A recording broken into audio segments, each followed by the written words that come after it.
Possibly the three most important elements in photography or videography are aperture, shutter speed, and ISO. Now these three functions all dictate the exposure of your image, but also serve creative purposes as well. Together they're known as the exposure triangle, and getting the right balance between these functions is the key to exposing your image correctly. But first, how do they work individually? Let's start with aperture. The aperture is set by opening and closing the blades inside the lens to let more or less light into the sensor.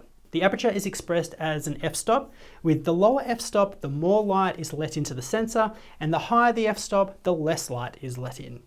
Each change in f-stop either halves or doubles the amount of light entering the camera. So what does the aperture actually do? Firstly, it increases or decreases the light entering the camera, altering the exposure to make the image brighter or darker. Secondly, the aperture controls the depth of field, or the selection of the image that is in focus. A low aperture like f1.7 will create an extremely shallow depth of field, meaning the subject and only a small space in front of it and behind it will be in focus. The higher the aperture like f22, the deeper the depth of field, meaning the more of the image will be in focus. A higher aperture would typically be used when capturing wide landscape shots. And a low aperture is when you want to really focus on the subject and blur out any distractions in the background. Second in the exposure triangle, we have shutter speed.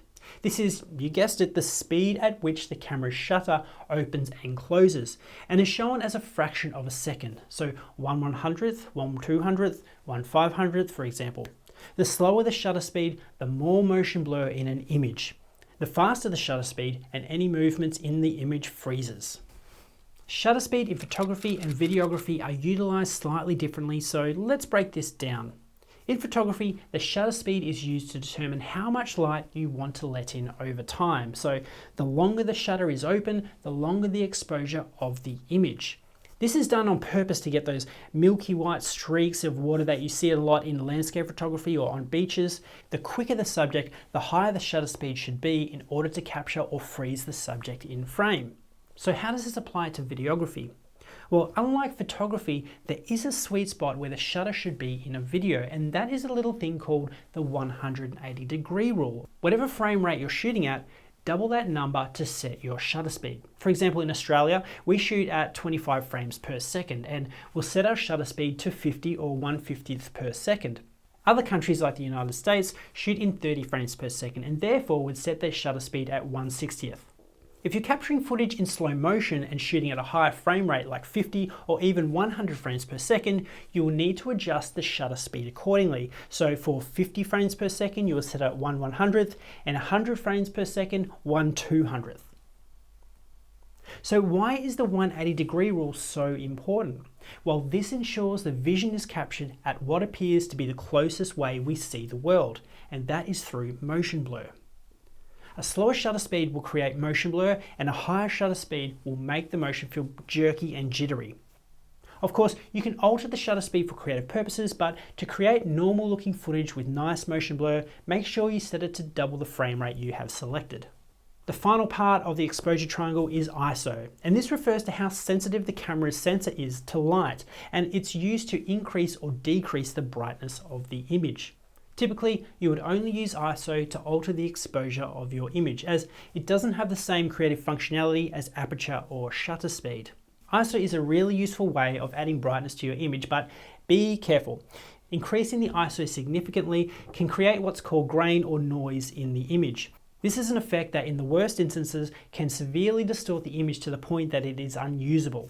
Noise can be removed in post-production somewhat, but be aware that it can ruin your footage if you push the ISO too far. As a general rule, your ISO should only be set as high as you need it to be to avoid unnecessary noise in your image. For example, when shooting outdoors in bright sunlight, set your ISO to as low as your camera can go. If you're shooting in low light environments like indoors or at sunset, only increase the ISO as much as you need to achieve the correct exposure. So how do you use aperture, shutter speed, and ISO in combination? Well, when shooting on a drone, ideally you want to ensure your shutter speed is set correctly first. That meaning it is set to the 180-degree rule, which of course is dependent on your frame rate. So firstly consider what frame rate you want to shoot in, whether standard or in slow motion, and then set your shutter speed accordingly, so double your frame rate. For example, 25 frames per second, set your shutter speed at 1/50th per second. Then set your aperture to start to balance the exposure. Now, because you're using a drone, you're most likely not going to be too close to a subject. So depth of field in the camera where you get blur in the background is not really a main concern. So you can use your aperture also to further correct your exposure. That being said, this is where if you have a filter, you can apply this depending on your lighting conditions to lock the aperture to a specific setting you might prefer. For most drones, we find an aperture of 5.6 is the most sharpest, so always try and keep it around there when shooting most subjects. Finally, set your ISO. This should only really be used to brighten your image as needed, and you always need to aim to set your ISO as low as you need to in the conditions to avoid noise and grain. There are some conditions where the drone can actually utilize its own low light capabilities though, such as night mode, where the ISO is set to 800 as a base, but in general cases for regular shooting, going above 400 will usually result in noticeable noise in your final image. So there you have it.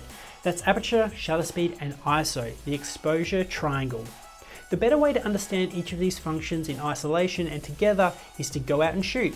So go do that, and we'll see you in the next one.